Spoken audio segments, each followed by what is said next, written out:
So Sarah, you contacted New Matilda last year. What motivated you to contact New Matilda in the first place?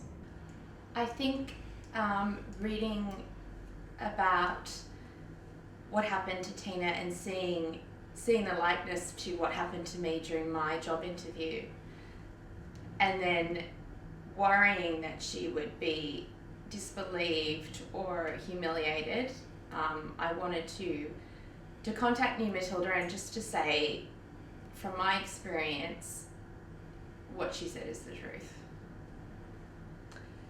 And when you contacted New Matilda, Charles Waterstreet had recently written a piece for the Sydney Morning Herald where he had essentially disputed Tina's claims. How did that make you feel when you saw that? That made me really angry because I thought I would just leave it at telling New Matilda that from my experience she'd been telling the truth. When he came out and said, "This is all a lie," that made me really angry because I knew it wasn't, and I left that interview willing to not say anything, joke about it with my friends, and then he came out and he brought her down. And as a young person that doesn't have his reputation, his standing, his opportunities, like, he effectively attempted to destroy her career. And I thought, no, like, I need to do something. So Sarah, what actually happened in the meeting with Charles Waterstreet? So it was at quite a late time, I think it was 5 p.m, and that was pushed back further, which I found strange at the time, but I was very happy to get a job interview at all because it's a very competitive industry or profession. And I arrived and I was really shocked to get into the room, and there were 4 other people who were not professionals in the room. So there was a client, Charles's girlfriend or partner, someone he was seeing, his paralegal, and an ex-policeman, who all seemed to have no idea what I was there for, what was going on. And I soon realised that Charles, I was almost there for his entertainment, because there was no, like, as much as I tried to direct the conversation back to the job that I had read about and the job that I really wanted, it seemed like there was no position available because we never spoke about basic things like what my responsibilities would be, when I would be expected to work, if it was full-time, part-time, casual.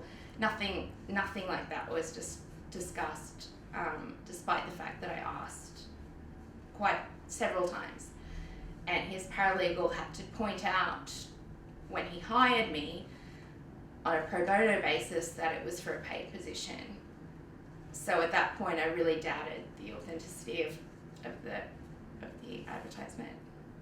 So you said you didn't really talk about the details of the job. So what did you talk about in that meeting? I didn't talk. Charles spoke for I would say 70% of the time, and then there were other people interjecting. I got about 15 minutes worth of conversation in. He spoke about mostly his ambitions to produce ethical pornography, which obviously I found very confusing, and was asking me about my research skills. Having studied an undergraduate in art, I know I could research things like that, but he was much more concerned about, he was much more interested in telling me about the sexual side of it, so women's orgasms, his experiences having threesomes, or how he wanted to film at a certain strip club, and that was, it all felt to me so bizarre that it had to be a test, because the job advertisement said that you had to have a strong stomach. And I think that was one of the biggest reasons that I didn't walk out, was because I felt like I was being tested, and I kept thinking back to, you have to have a strong stomach. And so while he's saying this, I'm like, this can't be real, but it's not, because he's trying to see if I have a strong stomach. And then at one point in the interview, he brought out like a sex toy, something in between a dildo and a vibrator, that was sitting on a bookshelf behind him, or a shelf behind him, and he asked me if I knew what it was. And at that point, I was just like, I can't believe I'm sitting here. And everyone kind of, the atmosphere did change. I think people felt uncomfortable and laughed nervously, and it was very awkward at that point. And then soon after that, he left to the bathroom for quite a long period of time. And when he came back, he opened his briefcase and he pulled out a bottle of Viagra. Well, he said it was Viagra. He pulled it out and he said, "The police have planted Viagra in my bag. Someone do something." And it was quite comedic the way that he tried to act it out, but I just felt so uncomfortable. Like, is this a test? Like, what is going on? But I really didn't know how to leave with all those people there, or I didn't know how to tell him that what he was doing was really offensive, with all these other people in the room that seemed to think he was a bit of a joker. I got the feeling that his paralegal was very uncomfortable. I don't know that because I don't know her. I got the feeling she was very uncomfortable, but the fact that I got the feeling they were so used to the behaviour that it was quite normal to them. And from that, what I took was, this is a test and I need to have a strong stomach, and that's what the advertisement said. That's what my cover letter had said to him, that I do have a strong stomach, and this is me proving it. That's how I felt. How did you feel when you left the job interview? Sick. On the way out, he asked, we were walking to the elevator with him and one of the people that had been in the room, and he said to me, "Do you know anyone that could, anyone that's rich that could donate money to fund my ethical pornographic film?" And I just, at that point, I just felt like a complete idiot. And I told him that I didn't. And I was still very polite, and I walked away, and I just thought, I can't believe what just happened. But it wasn't until I called a friend and said, "You won't believe this," that I realised really what I just sat through for the better part of 2 hours. It's not your fault. Yeah, it's a hard thing to explain to people, I think, why you sit through something that you don't want to, or why you don't say anything. And I think it's, especially as women or as young people going for a job, you're taught to be polite and respectful to people in positions of power, and then you're put in this circumstance and it's very confusing. You've been a protected source up until now. We've referred to you as Anita. What motivated you to come forward publicly at this point? Yeah. So at the time, I spoke with a few women that I deeply respect within the legal profession, and they all advised me, if they were in my situation, that they wouldn't go public because of the possible ramifications for their career. I wasn't able to let it go, especially because of Charles's denial that it happened or that he behaved in that way. And I was really angry that someone in that position was able to get away with it and continue to work without any repercussions. Sarah, as you know, the Sydney Morning Herald published a defence piece by Charles Waterstreet, and the ABC offered him a position on the Me Too Q&A panel. How did that make you feel? I still can't. I still struggle with that. I'm really disappointed in the ABC because I've really respected some of the things they've done, the shows they've done, the stories they've covered. And then I see that Charles was offered this position on a panel for Me Too about sexual assault, harassment, rape. And Tina wasn't offered that position. Charles is able to have a platform to the whole of Australia to present his side of the story. What concerns me is that the people that do speak out, honestly, they don't have that same power and that same audience. And I think it was really, really disappointing to hear that the ABC didn't get it, and it wasn't until the last minute that they did, and that was probably because of public outcry. Social commentator Bettina Arndt has written about Charles Waterstreet allegations, and what she writes is, he loves outraging people about sexual content, and these young women, law students, don't do any due diligence to find out this man's history. How does that make you feel? Bettina Arndt, okay. I the first thing I did when I read the advertisement was to do my due diligence, to research Charles, and I did see a lot of outrageous things that could also be characterised as someone that was eccentric, someone that was charismatic and a personality in the media. What I didn't realise was that flowed into his professional career as a lawyer, because it's completely inappropriate.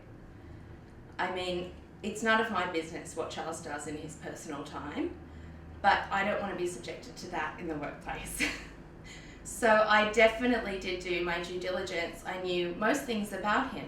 When I walked into that room, I knew from his social media account that the girl was his partner, or he was in a relationship with her.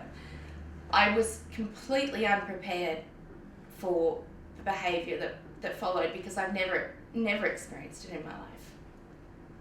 Bettina Arndt also writes, talk about dancing with the devil. She, meaning Tina, went back willingly for another dose and only then resigned. I mean, come on, women. You have to have some responsibility for your own behaviour.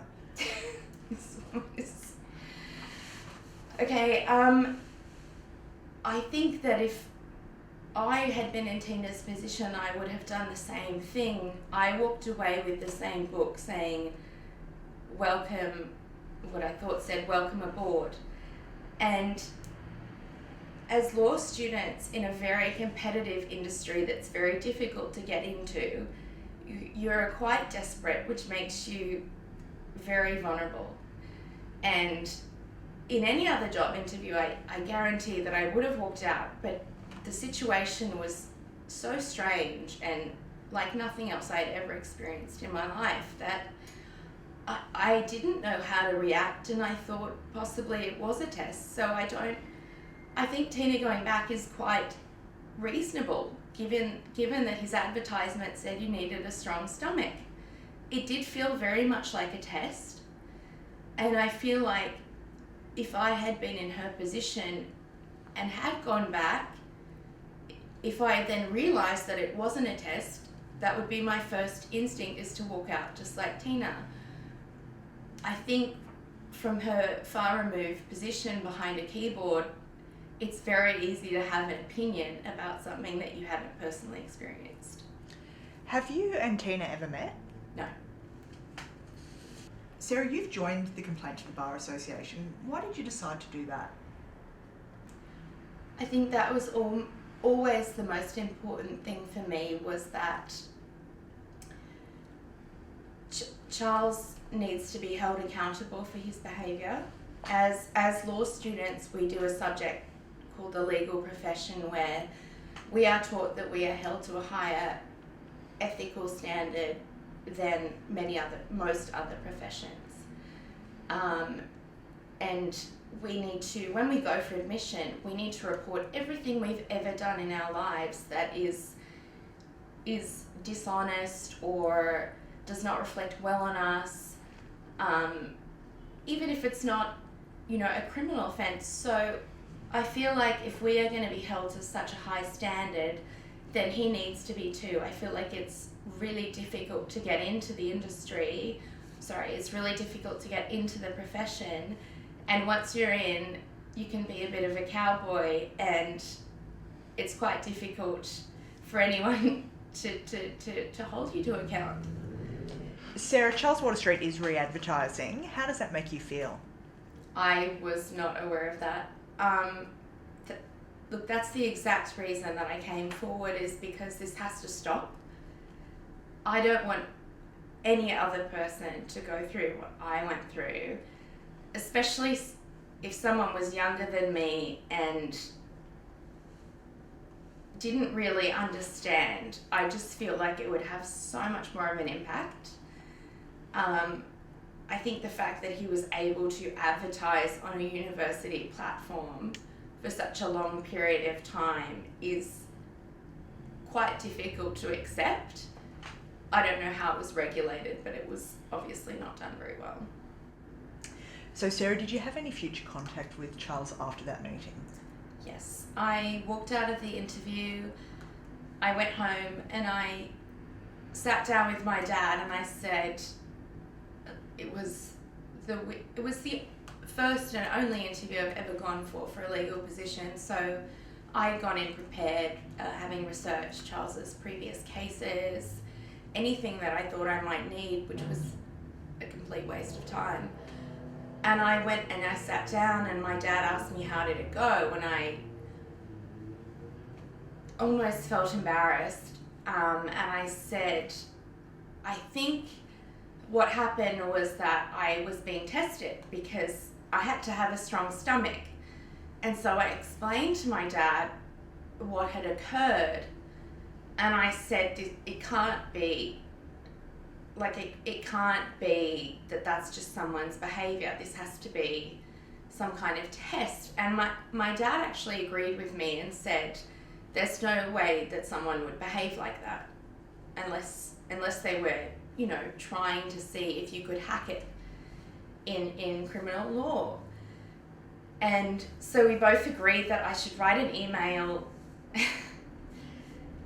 thanking him and telling him that I would come in and sign the confidentiality agreement. As I was writing it, I really didn't know what to say because I felt so uncomfortable. I think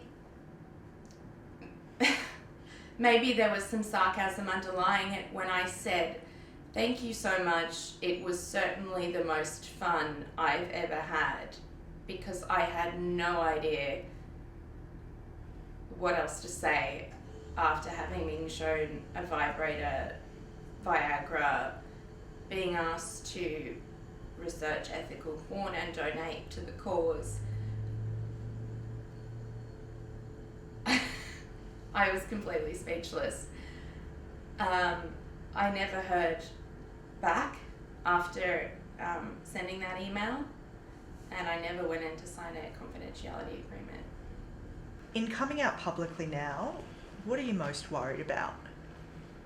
I think it's exactly what has allowed Charles to get away with his behaviour, which is fear about my career in the future. Charles presents himself as someone with a lot of influence and who knows a lot of people, and there is a very big and a real fear for me that it will impact negatively on my career opportunities in the future, or that he will go out of his way to make my life a misery. And I do think that's a real possibility, but I don't want to remain silent and let Tina take the fall for something when really she came out and was incredibly brave. Sarah, how difficult is it for someone like Tina to come forward and tell her story? I think it's huge because we are very young and we are students and we desperately want a job in a career that we're really passionate about, and you're potentially putting that all on the line. And what if you're not believed, or what if that person in a position of authority or seniority is going to ridicule you or call you a liar? Like, I think she's really, really brave, and I don't think at her age I would have been as brave. Right now, there may be other women out there who have had a range of experiences with Charles Waterstreet. Mm-hmm. What would you say to them? I would say that it's taken me the better part of a year to go from contacting New Matilda to sitting here today, and I've been on a roller coaster of emotions and decided a lot of different things and changed my mind, and it's because it's very daunting. There's so much uncertainty as to what could happen to you personally.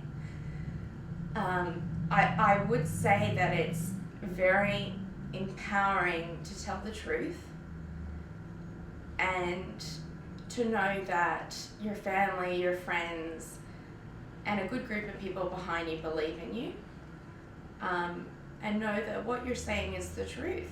I think the most empowering thing for me would be to have him be held to account for his behaviour, because it's a poor reflection on all of us in the legal community that he's allowed to do this and to get away with it. So I think that's really rewarding. Just finally, is there anything else that you want to speak about that we haven't covered off on? Well, from my point of view, it's not just about the Me Too movement, although I respect that. I think it's really important that people understand I am coming from a position where I was vulnerable, a student, and desperate for a job, and you can be male, female, whatever. If someone in a position of authority is going to take advantage of that, they need to be held to account, and that's outside the Me Too movement. It's about bullying and abusing your position of power, and I think that's really wrong, and it needs to be called out because it can happen to anyone, and I think young people need to be protected in that way.